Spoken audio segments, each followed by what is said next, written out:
Bismillahirrahmanirrahim. Assalamualaikum warahmatullahi wabarakatuh. Selamat sore, salam sejahtera buat kita semua. Para mahasiswa yang Bapak banggakan, eh, kuliah metafisika Tuhan kita kali ini temanya adalah ma'rifatullah dan kesempurnaan manusia. Apa yang kita bahas dalam pertemuan ini? Yang pertama adalah proses pengenalan kepada Tuhan. Jadi prosesnya, ya. Kemudian perjalanan spiritual manusia. Bagaimana perjalanan spiritual manusia? Nanti kita akan bahas. Kemudian konsep insan kamil dalam perspektif metafisika ketuhanan. Artinya bagaimana konsep manusia sempurna itu atau si kamil itu menurut metafisika ketuhanan. Baik, para mahasiswa yang dibanggakan, eh, dari marifat itu menuju insan kamil. Nah, artinya eh, tujuan tertinggi dalam metafisika ketuhanan dan tasawuf Islam adalah capai marifatullah atau pengenalan mendalam terhadap Tuhan. Pertanyaan yang paling dasar adalah mengapa pentingnya ya manusia itu mengenal Tuhan secara mendalam. Nanti kita akan bahas. Jadi mengenal Tuhan secara mendalam eh, bukan sekedar mengetahui melalui akal, melalui rasio bahwa alam ini tersusun rapi, teratur, bukan sebatas itu, tetapi melalui pengalaman spiritual, ya, eh, penyucian jiwa dan pancaran cahaya ilahi dalam hati. Itu yang yang lebih lebih utama. Ya. Sekarang kita lihat proses pengenalan Tuhan atau marifatullah. Pengenalan mendalam kepada Tuhan melalui pengalaman dan penyucian jiwa. Jadi bagaimana pengalaman, bagaimana metode penyucian jiwa itu supaya mendapat uh, marifatullah itu. Nah, kalau sudah dapat marifatullah, apa pengaruhnya, apa efeknya kepada manusia? Manusia itu berpotensi, ya, berpotensi menjadi insan kamil, menjadi manusia sempurna. Nah, manusia yang mengembangkan eh, potensinya itu bukan hanya potensi jasmani, tapi juga intelektual, potensi moral, potensi spiritual. Jadi insan kamil itu tidak hanya eh, potensinya sebahagian, ya, tapi harus kafah, harus utuh, ya, baik jasmaninya, ya, uh, intelektualnya, moralnya, spiritualnya. Para mahasiswa yang dibanggakan. Sekarang kita bertanya dalam diri kita, apa itu ma'rifatullah? Ya, ma'rifatullah itu berasal dari bahasa Arab, dari kata ma'rifah, artinya mengenal secara mendalam. Ya, kalau belum mendalam, itu namanya bukan belum ma'rifah. Ya, ma'rifah itu kalau mengenal Tuhan itu sudah secara mendalam, ya, atau mengenal Allah itu atau Tuhan itu secara mendalam. Bukan hanya berdasarkan intelektual saja tentang Tuhan tadi Bapak katakan, ya, tetapi pengalaman kesadaran spiritual yang menghadirkan Tuhan dalam kehidupan seseorang. Itu yang nah, lalu bagaimana cara menghadirkan Tuhan dalam kehidupan ini? Ya, bagaimana caranya para mahasiswa yang dibanggakan? Pada tingkat ini Tuhan tidak hanya menjadi objek. Objek itu artinya sifat, zat, sifat Tuhan, fiil, fa'ilnya. Nah, menjadi kajian mereka pusat orientasi hidup. Dia sudah menjadi orientasi hidup. Dia sudah menjadi implementatif hidup.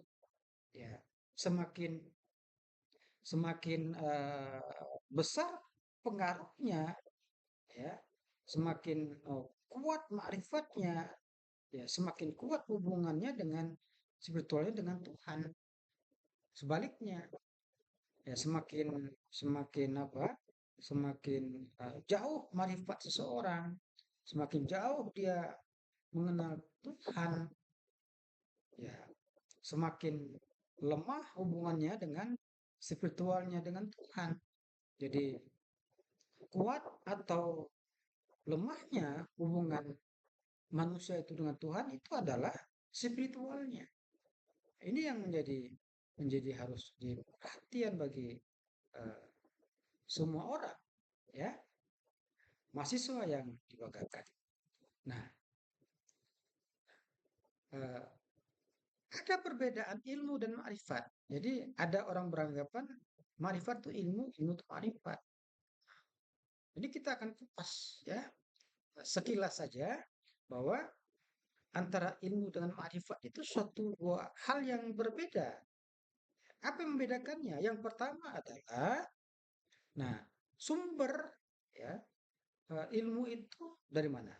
Dari belajar, ya, seperti sekarang, ya, sahabat-sahabat belajar. Nah, itu sumber ilmu.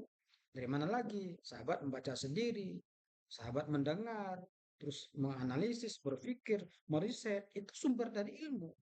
Sedangkan marifat itu sumbernya pengalaman batin, ya, yang penasihat spiritual melakukan zikir, ya, zikir kafi, zikir kalbi, ya, zikir lisan, zikir dan banyak-banyak metode zikir lainnya. Kemudian, nah, ilmu itu menjelaskan Tuhan itu hanya sebatas teori, menjelaskan konsep cinta dengan secara rasional dengan Tuhan. Kalau makrifat menjelaskan menghadirkan kesadaran akan Tuhan, pengalaman membuat seorang benar-benar memahami cinta itu kepada Tuhan. Jadi cinta bukan berdasarkan teori, tapi cinta itu dapat dirasakan, ya, dirasakan oleh seseorang itu. Jadi cinta itu tidak bisa diteorikan. Dia langsung dipraktekkan dan langsung dirasakan, baru bisa kita mengatakan itu cinta. Ya. Jadi eh, apa kesimpulan di situ bahwa ilmu dan marifat itu, ya, satu kesatuan yang utuh sebetulnya. Ya, nah, ilmu itu menjadi jalan menuju marifat. Jadi bermakrifat itu tanpa ilmu marifat itu sia-sia. Itu sia-sia. Nah, sementara makrifat itu menyempurnakan ilmu, ya, membuktikan bahwa ilmu makrifat itu dengan makrifat dia akan lebih sempurna, akan mendapat kebenaran, kesempurnaan itu. Para mahasiswa ya banggakan.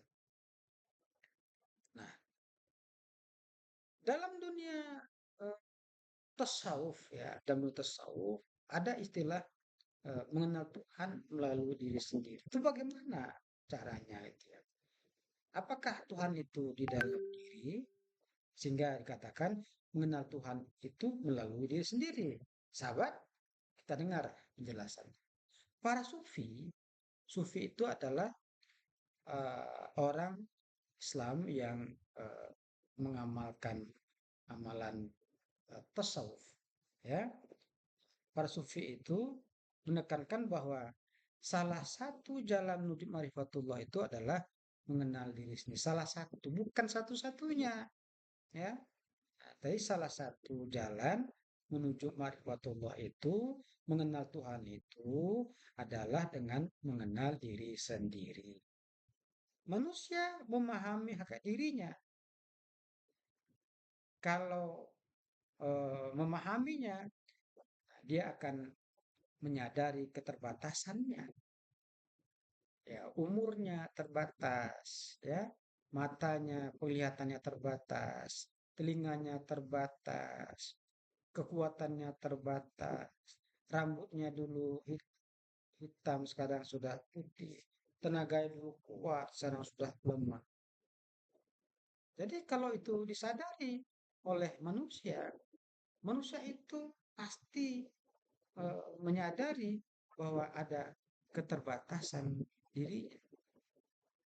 Kalau dia keterbatasan dirinya, dia akan ketergantungan kepada sesuatu atau asal spiritual. Tergantung sama siapa, itulah Tuhan. Begitulah caranya ya orang sufi itu mengenal mengenal mengenal Tuhan itu melalui diri sendiri. Para mahasiswa, ya. Jadi kesadaran tersebut mengantarkannya kepada pengenalan terhadap Tuhan sebagai sumber keberadaan. Karena itu, introspeksi menjadi bagian penting dalam perjalanan hidup. Artinya, kalau ini dilakukan dengan baik, ya introspeksi ini akan akan jadi penting dalam spiritual. Misalnya, terlalu banyak dosa yang saya sudah lakukan, amal masih sedikit yang dilakukan, ya, dosa-dosa maksiat banyak dilakukan. Orang cepat introspeksi dirinya. Nah, dengan itu, itulah menjadi salah satu yang penting dalam perjalanan spiritual para mahasiswa yang